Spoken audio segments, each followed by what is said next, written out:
Hi investors, welcome to SOIC. तो आज की इस कॉन्वर्जेशन फॉर्मेट वीडियो में I have with me Sid will be asking me questions. तो सिड कौन है? तो Sid is one of the co founders at SOIC and he is also my friend since childhood. तो हम लोग काफ़ी सारे काम साथ करते हैं। तो ये वीडियोज़ भी जो हम बनाते हैं तो उसमें जो भी ग्राफिक्स हैं that is made by Sid and he also does a lot of basically research behind the videos with me. तो आज सिड मुझसे क्वेश्चंस पूछ रहा है एंड ये हमारे डिफरेंट फॉर्म ऑफ वीडियो है जहाँ पे हम एक कॉन्वर्जेशन करेंगे about the current market environment and what we'll discuss is that कि आज की मार्केट एनवायरनमेंट कैसी है, क्या आज हम बुल मार्केट में, बेयर मार्केट में है, डल मार्केट में है। ऐसी मार्केट एनवायरनमेंट में क्या साइंस ऑफ रिवर्सल हो सकते हैं कि जब ट्रेंड चेंज होएगा, what are the things to look out for, whether वो अर्निंग्स ग्रोथ हो, सेंटिमेंट हो, टेक्निकल्स हो, या कौन से की इंडिकेटर्स हम लोग ट्रैक करें, कौन कौन से सेक्टर्स में डिफरेंट डिफरेंट जो मैनेजमेंट्स है क्या बता रही है हमें। फिर हमने ये भी देखा कि जो एक्सपोर्टर्स हैं क्या वहाँ पे एक अपॉर्चुनिटी है या फिर that could be a trap, तो वो भी हमने एक डिस्कशन करा। एंड ऐसी मार्केट में एज एन इन्वेस्टर अपने बिहेवियर को इम्प्रूव करके how can we control our emotions to benefit out of such a market environment. With this let's start the interview and hopefully you love this new series जहाँ पे हम एक conversation form में different different videos बनाएंगे आपके साथ। If you are excited for this, do drop a hell yes in the comment section and make sure that you smash the like button.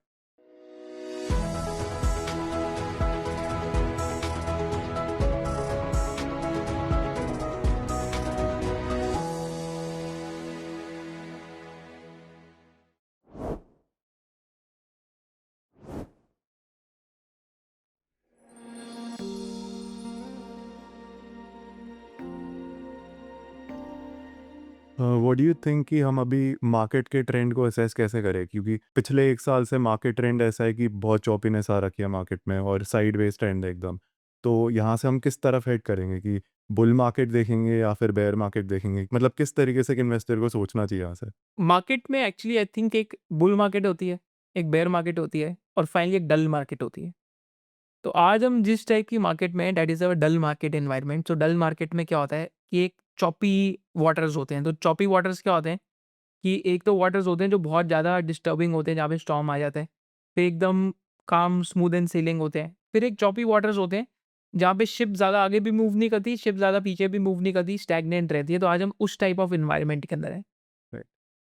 तो ऐसे एनवायरनमेंट में क्या होता है कि डिफरेंट इन्वेस्टर्स की एक डिफरेंट फ्रस्ट्रेशंस होती हैं। जैसे अगर आप वैल्यू इन्वेस्टर्स की बात करेंगे तो वैल्यू इन्वेस्टर्स के लिए bull market is the worst environment, क्योंकि कोई भी स्टॉक बढ़ने लगते हैं तो वो स्टॉक चल जाता है।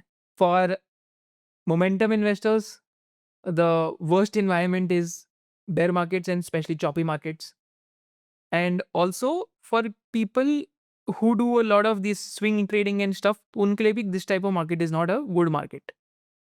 क्योंकि इस मार्केट एनवायरनमेंट में क्या है कि कंपनी के रिजल्ट्स आएँ, चाहे अच्छे रिजल्ट्स आएँ, चाहे खराब रिजल्ट्स आएँ, चाहे एक्सपेक्टेशंस बीट हुई हों, still you'll see कि sometimes the because we track like stock prices once a week to get an idea, still we see कि in spite of very strong earnings by companies, still we see उसका corrections happening because of the choppiness in the market। अभी choppiness के ना different reasons रहते हैं, तो इसको हम break down करते हैं कि क्यों ये choppiness exist करती है। पहला तो स्टार्टिंग रीज़न है चॉपीनेस का, एक वैल्यूएशन का है और एक अर्निंग्स का है। तो आज हम वैल्यूएशंस की बात करते हैं, तो निफ्टी 50 पे देखेंगे तो आज पी रेशियो 21.9 टाइम्स पे आ गई है। मेरे को पता है कि सब जो देख रहे होते हैं वो कंसोलिडेटेड और स्टैंड लोन ईपीएस करते हैं, बट मैं हमेशा कंसोलिडेटेड ईपीएस ही देखता हूँ निफ्टी 50 का, क्योंकि कंपनी की सब्सिडरीज भी तो अर्निंग्स को कंट्रीब्यूट करती हैं। तो आज हम पी रेशियो पे निफ्टी 50 में एक एवरेज वैल्यूएशंस पे आ गए।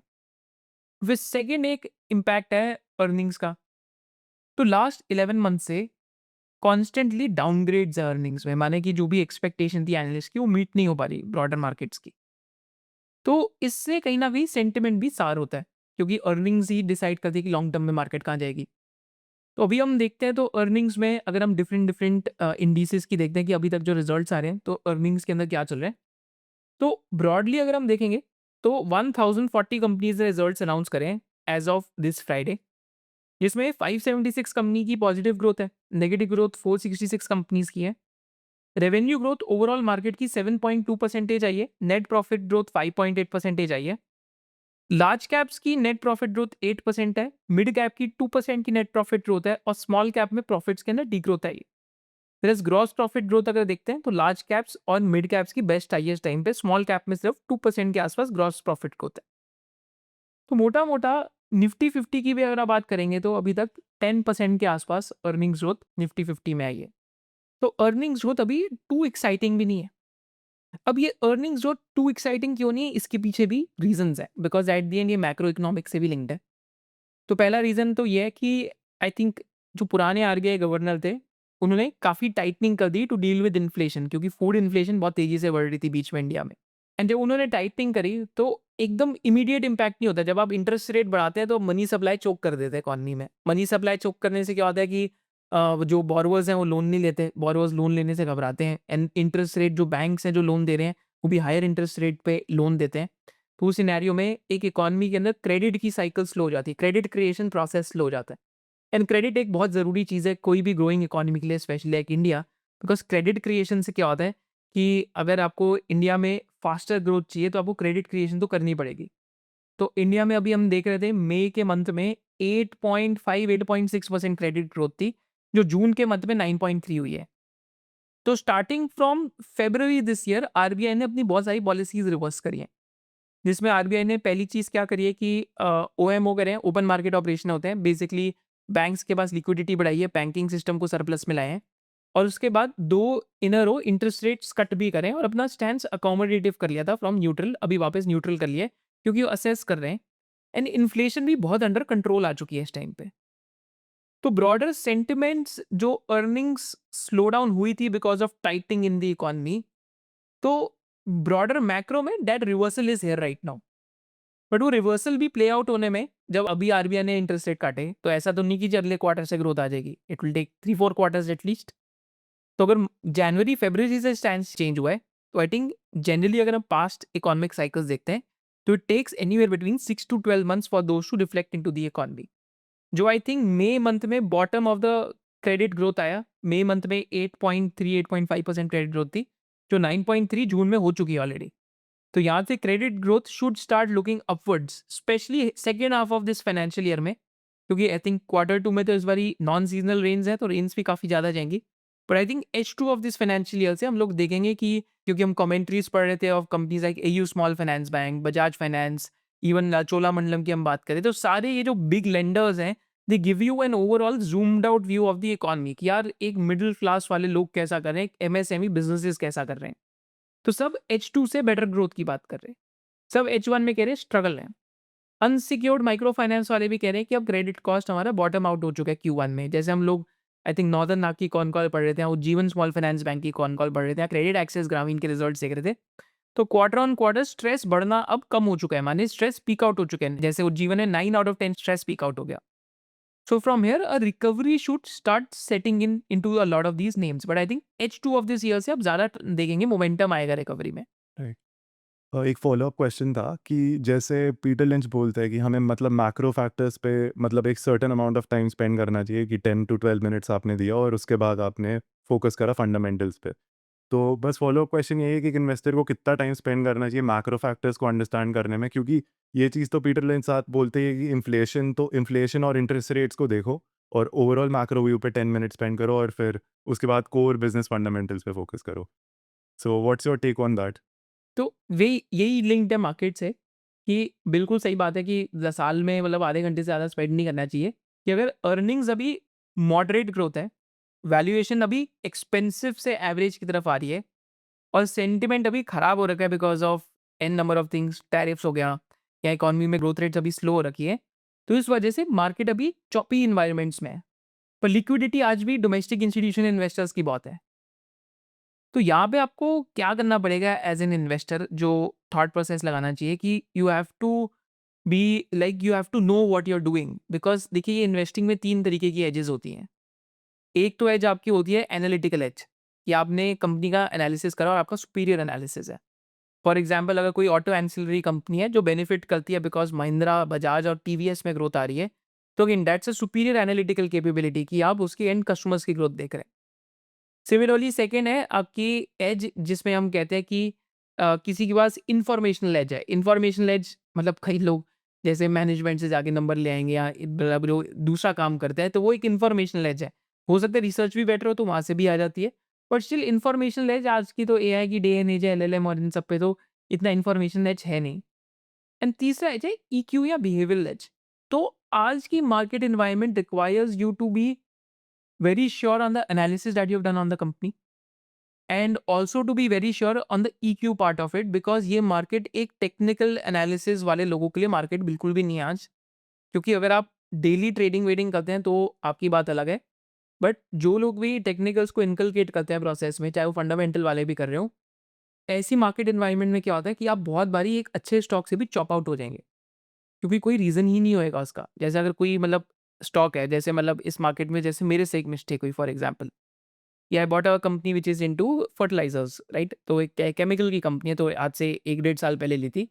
तो business did reasonably well, stock also did reasonably well, but because I got chopped out of the stock, I sold it at the wrong time. I think stock का नाम दीपक fertilisers है, right? And जब chop out हुए, तो उसके बाद क्या scenario हुआ कि कंपनी में बिज़नेस तो नॉन वोलेटाइल हो ही चुका था। अमोनिया के अंदर बैकवर्ड इंटीग्रेशन कर लिया था। तो यहाँ पे जो मिस्टेक मैं जब बार-बार सोचता हूँ तो यही थी कि मेरे को थोड़ा-सा लार्जर पिक्चर में देखना था कि एफवाई 27-28 में क्या आएगा। ये नहीं कि अगले 2 क्वार्टर वीक आएँगे तो मैं बिज़नेस से निकल जाऊँ।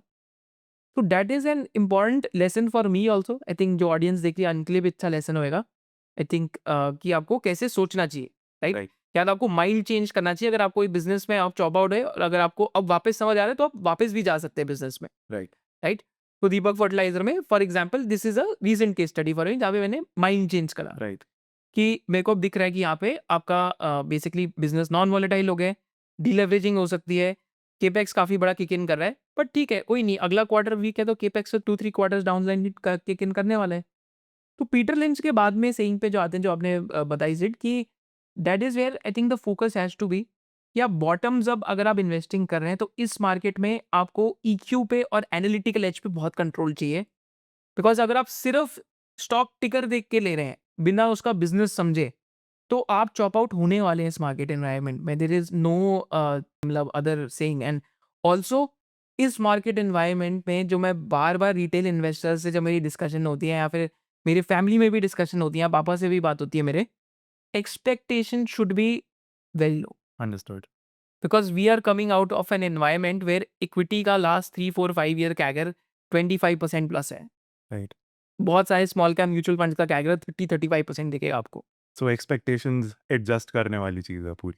करनी पड़ेंगी, बिल्कुल, बिकॉज़ हर साल तो मार्केट आपको 30-40% रिटर्न देगा नहीं। कभी-कभी मतलब आपको मार्केट, कभी कुछ साल होते हैं फ्लैट एंड नेगेटिव भी होता है, एंड 30-40 तो मैं बहुत ज़्यादा बोल गया। इंडेक्स में तो आपको 12% रिटर्न अज़्यूम करनी चाहिए, क्योंकि इंडिया में क्या हुआ है कि अब रियल जीडीपी की ग्रोथ 6-6.5% है, और नॉमिनल जीडीपी, क्योंकि इन्फ्लेशन सिर्फ 2.5-3% पे बढ़ रही है, तो नॉमिनल जीडीपी की ग्रोथ जो हमारी रियल जीडीपी प्लस इन्फ्लेशन है वो 9 से साढ़े 9% की है। माने कॉर्पोरेट इंडिया की जो सेल ग्रोथ है वो 7 से 9% के बीच में आने वाली है। क्योंकि इंडिया जैसी कंट्री में इन्फ्लेशन भी क्यों इंपॉर्टेंट हो जाती है कि अगर रियल जीडीपी ग्रोथ 6.5-7% आए और इन्फ्लेशन अगर 4-5% के बीच में हो, तो आपको कॉर्पोरेट्स की सेल्स ग्रोथ 11-12% दिखेगी। अभी वो कॉर्पोरेट्स की सेल्स ग्रोथ आपको इसलिए निफ्टी में 6-7% दिख रही है, because nominal GDP growth slow हो गई है। तो कभी भी इकोनॉमी में जब nominal GDP growth rate slow होती है, specially in a growing economy like India, you should always assume that return expectations have to be tempered in a choppy environment. And ऐसा भी हो सकता है कि कुछ फिक्स इंस्ट्रूमेंट्स या फिर गो कुछ एसिड क्लासेस बेटर रिटर्न्स दे जाए। जैसे हमने देखा कि इनविट्स में कुछ-कुछ में बेटर रिटर्न बना वर्सेस इक्विटी। राइट, या तो हमने ये भी देखा कि इन एसिड क्लासेस लाइक गोल्ड में बेटर रिटर्न बना versus equity. It's not because equity is a bad asset class. It's because last 4-5 years में equity has had a non linear run. तो some time of resting and base formation is also important. मतलब क्या है कि मतलब जैसे बीच में अगर इक्विटी थोड़े टाइम के लिए कुंभकर्ण भी बन जाए तो it is not a bad situation to be in, right, because once you rest only then you get back and run again. तो आज हम एक रेस्टिंग स्टेज मार्केट में हैं।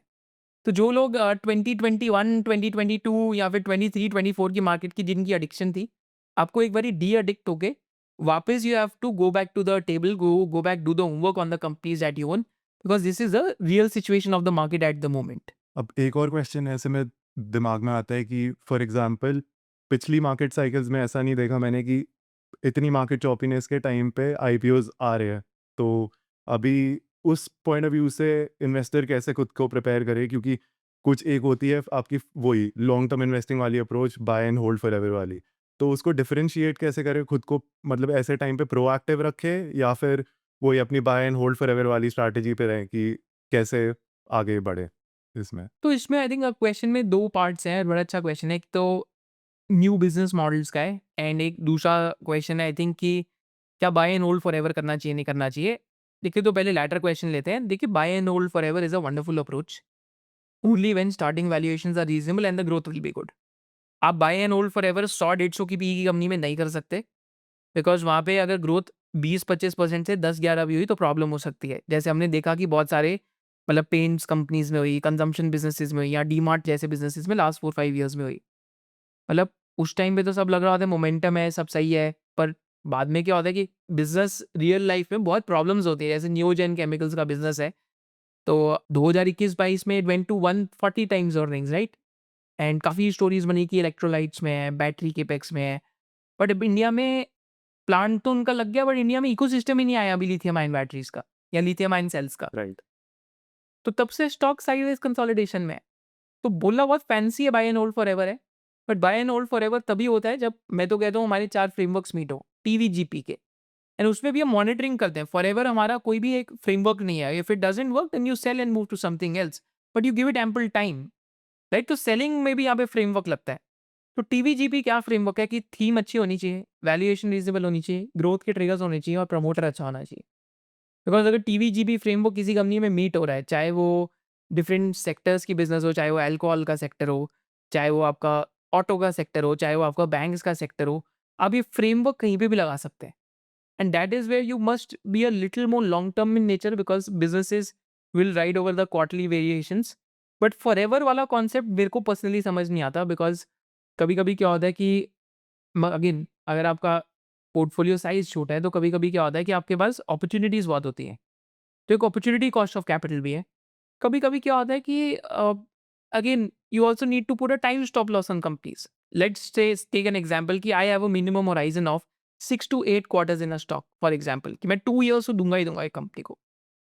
एंड अब 2 इयर्स में मेरी थीसिस नहीं प्ले आउट हो रही, राइट? तो एक अपॉर्च्युनिटी कॉस्ट ऑफ टाइम भी तो है। एट द सेम टाइम आप डिफरेंट-डिफरेंट बिज़नेसेस पढ़ रहे होंगे। राइट। सेम सेक्टर में क्या पता फास्टर ग्रोथ कंपनी मिल जाए। राइट। तो you buy with an intention to hold forever only if the management keeps executing and the stock remains cheap. Right. But you buy with an intention to track it in every 6 months at least. Not maybe every week, not maybe every month, but at least 6 months तो आपको track करके देखना ही है कि company में क्या चल रहा है, राइट? तो ये तो हमारा बाय एंड होल्ड फॉरएवर का जो एक फंडा था जो मेरे को नहीं समझ आता, ये तो देखा हमने। अब सेकंड है कि आईपीओज का। अब आई वोंट से कि doing IPOs is a bad thing, but IPOs में यूजुअली आपको क्या ट्रैक करना है कि जो न्यू इंडस्ट्रीज आ रही हैं, क्योंकि इंडिया में लास्ट 4 इयर्स में क्या हुआ है कि जो ग्रोथ रेट्स हैं बॉटम्स अप कंपनीज के काफ़ी अच्छे हैं, पर टॉप डाउन अब क्या है कि इंडेक्स में 38-40% बैंकिंग फाइनेंशियल सर्विसेज है। आज निफ्टी 50 का कॉम्पोजिशन उठाते हैं, तो I think 36-40% depending upon the market cap movement, तो 36-40% बैंकिंग फाइनेंशियल सर्विसेज है। बाकी रिमेनिंग आपका IT and oil and gas है। तो आई थिंक 55-60% इंडेक्स तो इन 3 सेक्टर्स में ही हो गया। आईटी में अभी एआई के चैलेंजेस चल रहे हैं, ग्रोथ रेट स्लो हो गई है क्योंकि कंपनीज भी तो ह्यूज हो गई हैं। राइट। मतलब एक आईटी कंपनी के लिए 1% क्वार्टर ऑन क्वार्टर ग्रो करना है या 2% क्वार्टर ऑन क्वार्टर ग्रो करना बहुत बड़ी बात है, क्योंकि साइज बेस भी तो बेस बहुत इफेक्ट बड़ा है। आ जाता तो अगर बेस इतना बड़ा है तो आपकी पैट ग्रोथ 7-8% या 9% से ज़्यादा क्या आने वाली है, राइट? है। राइट। तो it's not an exciting sector for tier 1 companies specially. Maybe it's good for defense of defending capital, but maybe not too good for appreciation of capital. But similarly at the same time banks देखते हैं तो banks में some of the banks जैसे HDFC हो गया, SBI हो गया, they have become as big as the system itself, right? कि अगर आज एचडीएफसी का more than 10% plus market share है, तो how can you expect it to grow 2x that of the system growth? You can't, right? Right. Law of large numbers real है। Law of large numbers companies के भी real है, large एयूएम्स के लिए भी real है, वन बफेट तक के लिए रियल है। आप लास्ट 20 ईयर्स के अगर आप उनकी एजीएम्स देखते हैं तो कीप टॉकिंग अबाउट कि यार अब हम साइज में बहुत बड़े हो गए हैं, हम वैसे मूव नहीं कर सकते जैसे हम पहले करते थे। राइट। तो इट्स अ रियल थिंग। तो न्यू आईपीओज या फिर न्यू इंडस्ट्रीज जो आ रही हैं, आपको वैल्यूएशन में देखना है। अगर वैल्यूएशन नहीं समझ आती तो you keep tracking the companies at least, because what happens is that कि मेरा एक फ्रेमवर्क है बॉम्ब्ड आउट आईपीओज का। फिर मैं फ्रेमवर्क आई थिंक शेयर करता हूँ एसओआईसी ऑडियंस के साथ।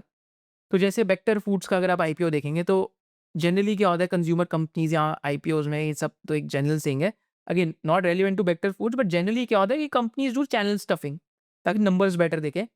तो आईपीओ के बाद एक बेस हाई होता है लास्ट ईयर का और चार्ट डिस्ट्रॉय हो जाता है अगर हाई वैल्यूएशन पे लिस्ट हो। तो वेक्टर फूड्स एक एग्जांपल है, रिसेंट में फ्लेयर राइटिंग एक एग्जांपल है, राइट? तो अगर आप चार्ट डिस्ट्रॉय होने के बाद देखेंगे तो एक पॉइंट आता है यहाँ पे, जैसे सिड आपने टी शर्ट पहनी हुई है कि एक runway zone, take off zone, stagnancy zone और force long term investor zone और रनवे जोन। तो स्टॉक्स में वापस कंसोलिडेशन पीरियड आता है राइट। जहाँ पे बॉटम फॉर्म होता है, रिवर्सल के पैटर्न्स आते हैं। ये हमने रिवर्सल सिर्फ बेक्टर फूड्स या फ्लेयर में नहीं देखा, अभी हमने ये रिवर्सल एटर्नल में भी देखा है, जोमेटो में, अभी हम पेटीएम में भी देख रहे हैं ये होते हुए। हमने ये सेम रिवर्सल पीबी फिनटेक के अंदर भी होता है देखते हुए। Because what happens is that the companies also learn to deal with the markets. Companies also understand the expectation with the investors. And also जो high base होता है last year का, that is also taken care of. And also because investors tend to forget these companies, the valuations come into the reasonable zone again. Right. तो ये तो एक strategy होनी चाहिए बॉम्ड आउट आईपीओस की, कि आपको बॉम्ड आउट आईपीओस तो देखने ही देखने हैं। राइट। बिकॉज मे बी कि शायद से मैं आईपीओ टाइम पे ना लूँ अगर 60 70 80 की पी है। बिकॉज बहुत फाइट है, लोग एंकर में फाइट करते हैं, पता नहीं इन्वेस्टमेंट बैंकर के पीछे पड़े रहते हैं, हमें दे दो इतने के शेयर, वो को दे दो। रिटेल इन्वेस्टर अप्लाई करते रहते हैं, कोई आईपीओ 100 टाइम सब्सक्राइब हो गया, एक लॉट लग गया, तो उससे आपकी नेटवर्थ नहीं चेंज होने वाली, right? But tracking the business and looking at it when it bombs out and अगर reversal are the chart patterns पे after 12 18 24 months, that is a scenario where things look interesting. तो I think personally we आई मैंने ये चीज़ eternal में play करी थी जोमेटो में, same हमने पीबी फिनटेक में पास्ट में ये चीज़ होते हुए देखी। Paytm is a recent example, Flair Writing is a very good example, right? Bector Foods is a good example. तो आईपीओज में तो ये मेंटल मॉडल आप लगाएंगे तो आप आईपीओज में भी वैल्यू इन्वेस्टिंग कर लेंगे after the public goes away. जब पूरी पब्लिक की अटेंशन खत्म हो गई आईपीओ से, तब आप जाके आईपीओज को देख सकते हैं। बिकॉज जब कोई भी कहते हैं ना कि कोई भी न्यू चीज़ इन टाउन आई है, तो people generally go and first visit it only if it has everlasting value, only then it exist for a long period of time. क्योंकि फैड्स आते हैं, लाइफ में भी फैड्स आते हैं। जैसे दिल्ली में एक फैड आया था वॉफल का, तो आज से 6 7 8 साल पहले हर कोई वॉफल की दुकान खोलने लग गया था। राइट। अब हुआ क्या, 6 महीने तो बहुत चला, बट देन एकदम ट्रेंड खत्म हो गया। तो I think there're close to 50 shops of waffles just on Punjabi Bagh road, and आज आई थिंक एक भी नहीं बची, राइट? तो एक फैड्स आते हैं। तो if the IPO business model, जो भी कंपनी का आईपीओ आ रहा है वो फैड इन नेचर है, तो आपको 2 3 साल बाद तो वैसे ही नहीं दिखेगा एग्जिस्ट करते हुए। मतलब आपको यहाँ तो प्राइस बहुत नीचे दिखेगा, 50 60% नीचे दिखेगा। यहाँ तो अगर बीच में 1 2 साल कुछ नहीं होता और वैल्यूज उन्होंने आ जाता है, तो that's a point of time one should definitely look at IPOs, and IPOs are there, DRHP material is there to prepare you about different industries and also to prepare you about that particular business model when the valuations end up becoming reasonable. तो ये एक mental model है जो SOIC audience है, SOIC students देख रहे हैं। एक बॉम्ब्ड आउट आईपीओज का मेंटल मॉडल आप यूज कर सकते हैं कि जब स्टॉक स्टेज 4 से आगे स्टेबलाइज हो जाए और वैल्यूएशन रीजनेबल हो जाए और थोड़ा सा भी सरप्राइज आता है, तो रिवर्सल पैटर्न्स दिखते हैं चार्ट्स पे। आप यहाँ पे हम बहुत एग्जाम्पल स्क्रीन में आपको शो करेंगे, इटर्नल में देख सकते हैं, पीबी फिनटेक में देख सकते हैं, आई थिंक बीजे रिसेंटली पेटीएम में वो आप देख सकते हैं, बेक्टर फूड्स में देख सकते हैं, फ्लेयर राइटिंग में देख सकते हैं। तो this is a mental model worth using in IPOs. Now just before going forward, what is important कि आप टाइम तो स्पेंड करते हैं मार्केट में, इन्वेस्टिंग तो करते हैं, बट सबसे ज़रूरी इन्वेस्टमेंट जो होती है वो अपने ऊपर होती है as an investor. And the most important investment that you make is on yourself. तो अगर आप स्टॉक मार्केट कर रहे हैं, तो स्टॉक मार्केट का तो मतलब ही है that you have to become a learning machine. So at SOIC membership, our motto is to make you a learning machine because we have this course where we keep updating the course with new classes. तो हमारे course में हम लोग क्या सिखाते हैं is that we go from level 1 till level 6। Level 1 में भी टीच कि कैसे आप अपनी एसेट एलोकेशन और म्यूचुअल फंड इन्वेस्टिंग कर सकते हैं, and what are the different types of basically assets available to you. And एक उसमें बहुत इंटरेस्टिंग केस स्टडी है कि इंडिया में जो भी सिविल केसेस होते हैं, 70 to 80% civil cases are related to the will. तो will writing is also part of financial planning, जिसमें कई लोग पूरी जिंदगी पैसा कमा लेते हैं, फिर उनके आगे बच्चे लड़ते रहते हैं, and that leads to an issue at the end, but that is also part of financial plan. Part 2 of the course में हम आपको ये सिखाते हैं कि how you can master fundamental analysis, चाहे वो कैश फ्लोज हो, फ्रॉड कंपनीज को अवॉइड करना हो, बैलेंस शीट हो, इनकम स्टेटमेंट हो, या फिर कंपनीज की रिजल्ट रीडिंग हो, तो एज एन इन्वेस्टर आप ये सारी चीज़ें कैसे कर सकते हैं। पार्ट 3 में भी teach you how to find intrinsic valuation of a stock, एक स्टॉक की इंट्रिंसिक वैल्यू कैसे ढूंढें। एंड पार्ट 4 में भी teach you how to develop an exit and entry framework, एक एग्जिट और एंट्री फ्रेमवर्क कैसे बना सकते हैं। लेवल 5 में भी teach you about how to screen stocks, की स्टॉक्स को स्क्रीन कैसे करें। And level 6 is my favourite level, जहाँ पे हम डिफरेंट सेक्टर्स आपको सिखाते हैं। डिफरेंट सेक्टर्स को आप कैसे समझ सकते हैं और उनकी लैंग्वेज क्या होती है, चाहे वो प्री इंजीनियर्ड बिल्डिंग हो, चाहे वो अरोमा केमिकल्स हो, चाहे वो क्यूएसआर सेक्टर हो, चाहे वो रिसेंटली कैपिटल गुड्स सेक्टर हो, डिफरेंट वैल्यू चेन्स हो, चाहे ऑटो एंसिलरी हो, चाहे वो प्रीमियमाइजेशन की थीम हो। तो जैसे एसओआईसी स्टूडेंट्स के साथ हम एक हर अल्टरनेट संडे लाइव क्लास करते हैं। जैसे इस संडे जब आप ये वीडियो देख रहे होंगे तो प्रीमियमाइजेशन की क्लास चल रही है। 24th अगस्त को एक ऑफलाइन सेशन भी ऑटो एंसिलरीज में। If you want to register, the link is there in the description below, which we host for SOIC students. जहाँ पे हम इंडियन हैबिटेट सेंटर में ये सेशंस करते हैं once in every 45 days to 2 months, right? And as an added bonus in the SOIC membership, we have also included mastering AI for fundamental and technical analysis, कि आप LLM tools use करके अपनी research time को कैसे cut short कर सकते हैं। So there's a limited time offer which includes the bonus course of mastering AI in using fundamental and technical analysis as a part of SOIC membership. And this limited offer will expire this month. You can use the coupon code SOICAI10, which is there in the description below.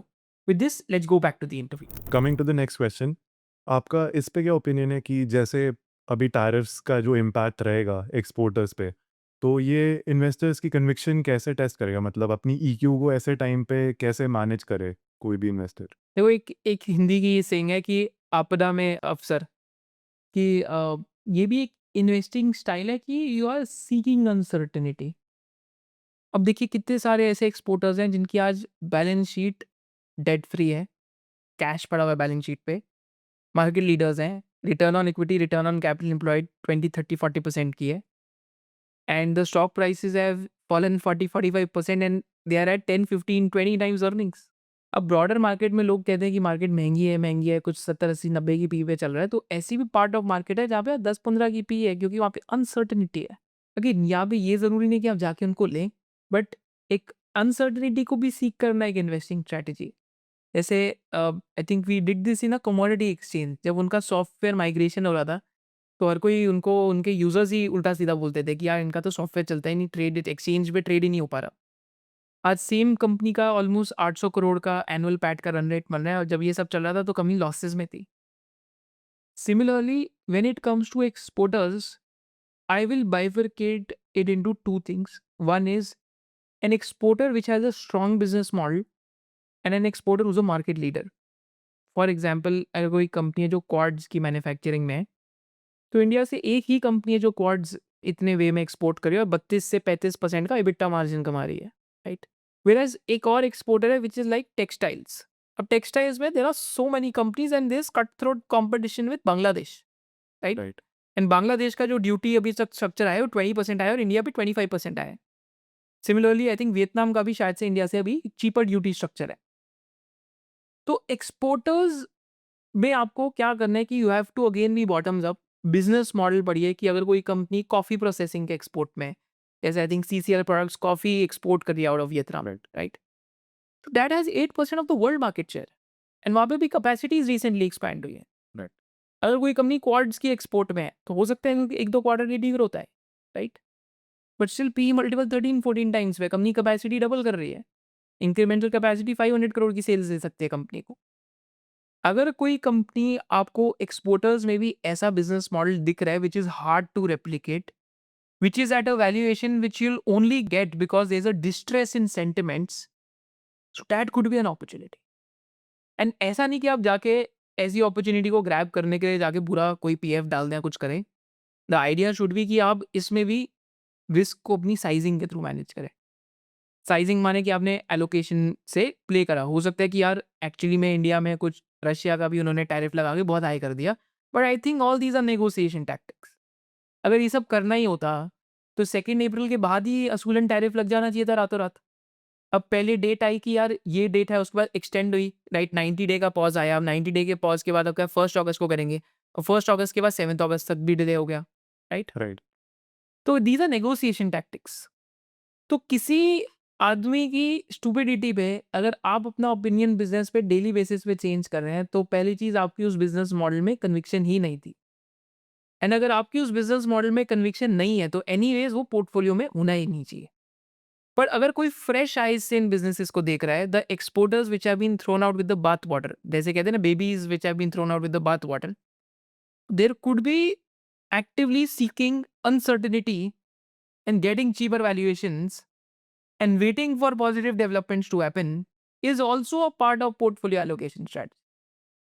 It's something that is there क्योंकि आपका सबसे बड़ा comfort क्या है valuation factor and second चीज क्या है कि ये सिर्फ इंडियन एक्सपोर्टर्स के लिए नहीं है ये ऑल ओवर द वर्ल्ड के लिए है राइट तो आप compete all over the world कर रहे हैं सिर्फ इंडियन एक्सपोर्टर्स के लिए प्रॉब्लम नहीं आएगी बट हाँ बिजनेस मॉडल कितना रोबस्ट है बैलेंस शीट कितनी रोबस्ट है क्या कंपनी बैंकरप्ट तो नहीं होगी इस पीरियड में ये चीज़ एक ज़रूर देखनी है बट ऐसे आज एक्सपोर्टर्स अवेलेबल है मार्केट में जो 10-20 टाइम्स अर्निंग्स पे बट करना क्या है काफ़ी लोग जो शायद से ना कर पाए एक टाइम होराइजन एलोंगेट करना है क्योंकि any ways the positive developments happen तो हमारा जो लिम्बिक ब्रेन जो डरते रहता है हर चीज़ से या जो घबराता है चीज़ों से तो वो शायद से आपको ऐसे एक्ट नहीं करने देगा तो इसलिए maintaining a journal where you write down your investing decisions ki why I'm buying a particular stock or what are the reasons for buying a stock can help you in such environments because you know what you're doing. For example, अभी recently I think एक CDMO company का result आया था शायद से blue jet health care की discussion करते हैं तो ब्लू जेट हेल्थ केयर के रिजल्ट्स आए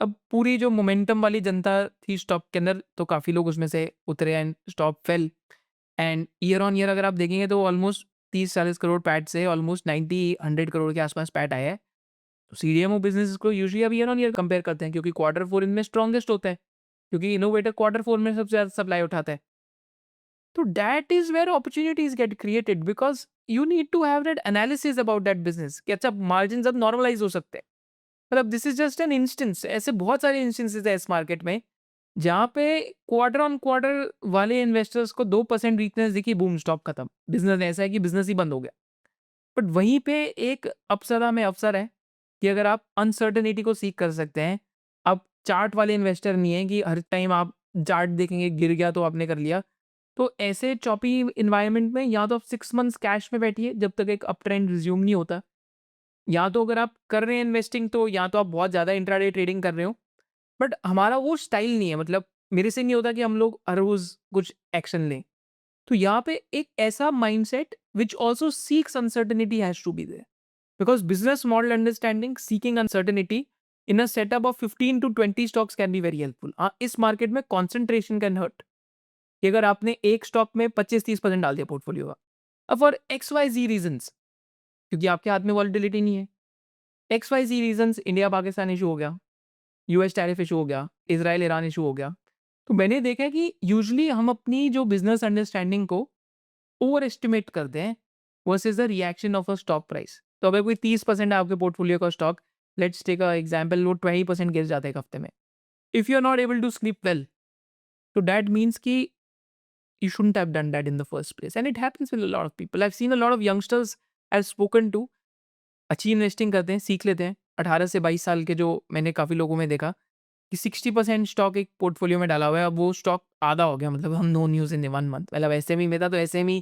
सेक्टर ही मतलब ख़राब हो गया लास्ट 1 ईयर से तो स्टॉक आधा हो गया then in that scenario again आप अपनी लर्निंग भी एम्पर कर रहे हैं क्योंकि आप पूरे टाइम उस बिजनेस बारे में सोच रहे हैं स्टॉक बारे में सोच रहे हैं तो चॉपी मार्केट में एक और लेसन ये है कि be concentrated in a diversified construct don't have 3-4 stocks otherwise you can get chopped out even faster because at the end we are not promoters of the company we're just shareholders right we just have an outsider's opinion right right at the end have a 15 to 25 stock portfolio in this type of environment and that is also a big key takeaway which one should have so exporters ko I'm looking at it with a lens of maybe we can benefit from uncertainty if I have good understanding of the business model, but I'll still size the risk according to the allocation. मतलब sizing is what helps you when everything fails, right?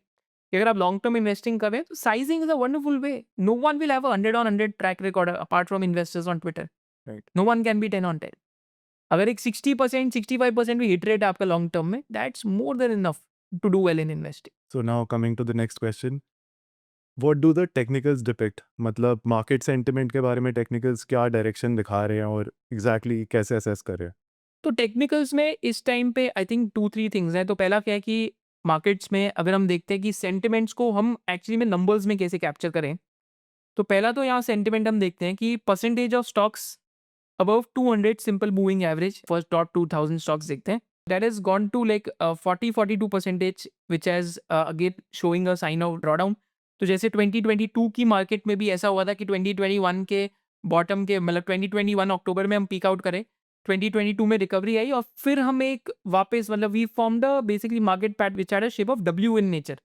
माने we peaked out, we bottomed, then we again touched the previous high, then again we bottomed, and then the bull market started. Now currently I think first V of the W has been formed. एक और bottom rule out नहीं हो सकता because market की जो health है वो इस टाइम पे डिटोरिएट हो रही है। जैसे अगर आप बिलो डीएमए देखते हैं तो that number of stocks has just recently crossed the stocks which are above 200 DMA. तो ये रिसेंटली आई थिंक इस हफ्ते ही क्रॉस हुआ है आई थिंक। तो we are at a changing fabric of the market. Number of stocks which are above 50 DMA has gone down to 32%, which was close to 70% just in the starting of this month, right? तो again this is a trend कि हम एक W shape market में जा सकते हैं कि सितंबर में we peaked out, then recovery started coming in from April on the worst of the news, then again July August seems to be a period फिर we again seem to have picked out. तो एक W shape pattern form हो सकता है। And एक मेरे friend ने Twitter पे जफर करके तो उनके मैं ट्वीट्स भी पढ़ता हूँ तो he also tweeted one of this charts which was wonderful is that जो 100 वीकली एमए है, तो कोई अगर आप निफ्टी 50 का कंपैरिजन देखते हैं और अगर आप 100 वीकली एमए देखते हैं, राइट, तो no bull markets in the past have started, right, where Nifty hasn't like close below 100 WMA, right. तो यहाँ पे अगर आप एग्जांपल देखेंगे तो करेक्शन फेज यूजुअली तभी ओवर होता है जब निफ्टी 50 100 डब्ल्यूएमए को टच कर जाती है, that is 100 weekly moving average. तो बहुत लॉन्ग टर्म मूविंग एवरेज है। तो आई थिंक अभी हम टच करने वाले थे पर हम टच नहीं करें, but I think at 23,000 levels when it comes to 100 weekly moving average, right, because earnings बहुत स्ट्रांग नहीं आई अभी, सेंटिमेंट धीरे धीरे इंप्रूव हो रहा है। तो अगर एक डिप और आता है नेक्स्ट 3-6 मंथ्स में, that could again B wonderful opportunity for those who have a 2, 3, 4, 5, 10 year horizon. Maybe not for those, this market is not for those people who are looking at monthly returns, weekly कितना पैसा बन रहा है, daily कितना बन रहा है। ये शायद से इनकम जनरेशन वालों के लिए मार्केट नहीं है इस टाइम पे। इनकम जनरेशन तो वैसे ही आपको इस मार्केट में अभी नहीं आना चाहिए, ऐसी मार्केट है। Right. This is a market to be long term in nature, to have a control over EQ, to understand what you buying, to understand what type of business you betting on, and to have a diversified construct and to be flexible enough at the same time. Right. Any interesting con calls that our investors can listen to in order to get a perspective of all the sectors? मतलब कि ये con call तो सुननी चाहिए sector जानने के लिए। कुछ ऐसा अगर आप ट्रैक करते हो। तो कॉन कॉल्स में आप आई थिंक जैसे अभी एक हम अभी इस संडे एक वेबिनार भी कर रहे हैं प्रीमियमाइजेशन का, तो मेरे को तो वैसे कॉन कॉल्स जो बिजनेसेस प्रीमियमाइजेशन की तरफ जा रहे हैं तो that's a theme that I been tracking. तो जैसे अभी एक ABDL की कॉन कॉल थी, एलाइट ब्लेंडर्स की, तो that was an interesting con call to listen to because they are launching highly valued products. Similarly Radico Khaitan भी उस तरीके में जा रहे हैं आगे, right? So that is some of the con calls that you can attend to because there is money in selling to the upper class, right? या तो to middle class who are aspirational in nature. Second type of con call जो आप सुन सकते हैं जो एक हमें industry का ब्रॉड टॉप डाउन व्यू दे सकती है, जैसे ऑटो में मैं महिंद्रा एंड महिंद्रा की सुनूंगा कि यार ट्रैक्टर में क्या चल रहा है, SUV में क्या चल रहा है। बिकॉज अगर आप इस मंथ का डेटा देखते हैं टू व्हीलर कंपनीज का, तो you'll see there is like mid teens growth. TVS की 30-35% ग्रोथ आई है, शायद से ज़्यादा आई है। हीरो की अभी 20-25% ग्रोथ आई है। आइशर की 20-25% ग्रोथ आई है। महिंद्रा की 20-22% ग्रोथ आई है। बिकॉज जो रूरल इंडिया इस टाइम पे that is doing well. Rural India is a place where because monsoons are good, agriculture is firing, food inflation is in control. Because imagine rural India में people are living on sustenance income. तो सबसे बड़ा आपका खर्चा क्या है, खाने पे। और खाने का प्राइस उतनी तेजी से ना बढ़े जितना लास्ट 2 इयर्स में बढ़ा, तो आपके पास इनकम बचेगी एक्सेस बाकी चीज़ों के खर्चे के लिए। तो रूरल लिंक्ड थीम्स इस टाइम पे अच्छा कर सकती हैं, राइट। तो रूरल लिंक्ड एक थीम अच्छा कर सकती है। और एक और अगर आपको कॉन कॉल्स और समझनी है कि कैसे stocks out of favour and in favour जाते हैं, तो आप ईपैक ड्यूरेबल्स की पढ़ सकते हैं कि कैसे लास्ट ईयर पीपल ने उनको 100-110 पे लगा दिया था सोच के कि हर साल समर इज हॉटेस्ट होएगी। एंड इस साल कैसे मतलब बेस आपा क्योंकि इतना आया था और मानसून जल्दी आ गई, तो गर्मी तो टेक्निकली सिर्फ 3 हफ्ते ही पड़ी जून के अंदर। राइट। गर्मी नहीं पड़ी, मानसून ज़्यादा आ गई इस बार। मानसून एक लॉन्गेटेड पीरियड के लिए भी हो सकती है। That is also con call that one can read to understand कि कैसे सेंटिमेंट्स चेंज होते हैं।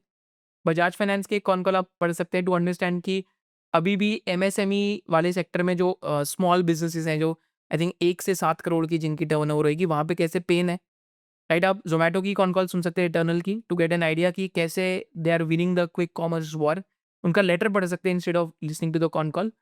और डायग्नोस्टिक्स में थायरो केयर की कॉन कॉल सुन सकते हैं टू गेट एन आइडिया कि जब डायग्नोस्टिक्स में pricing power is coming back, and so that can give you a very good hint कि how businesses evolve and how things are happening at the moment। Mahindra Mahindra का हमने example लिया।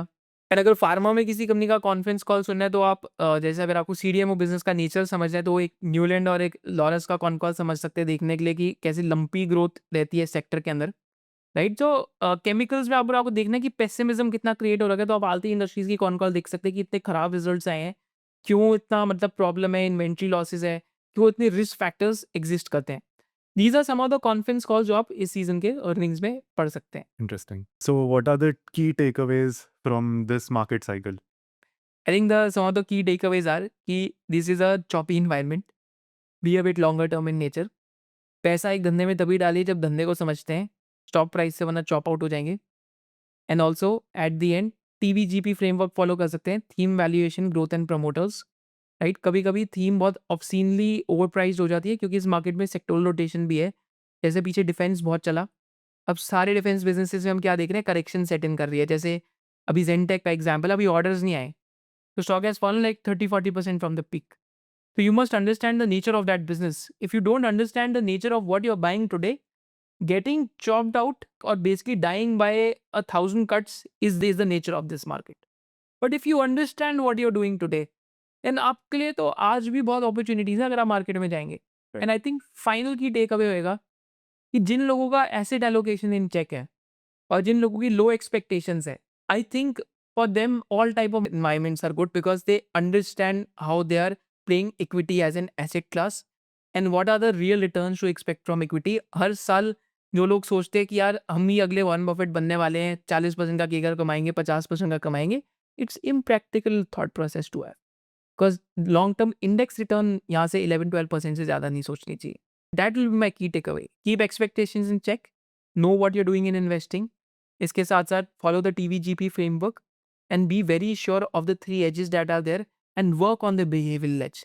Don't be like a mad dog who's running after कि इसका अच्छा quarter आया तो इसमें पैसा डाल दिया, फिर अगले क्वार्टर में नहीं ठीक आया तो उसको बेच दिया, फिर इसका ऐसा हुआ तो उसमें चले गए, फिर नहीं हुआ तो उसको बेच दिया। Have at least some type of a framework in place, right. Correct. And don't be too concentrated in this market environment, क्योंकि आप स्टॉक प्राइस से आपकी कन्विक्शन कहीं ना कहीं हिल जाती है अगर आपने बहुत पैसा डाल दिया एक कंपनी में। So with this note we'll conclude this session. Thank you so much for doing this. And हम लोग इसके साथ different sessions SOIC students and SOIC audience के लिए करते रहेंगे। जय जय हिंद।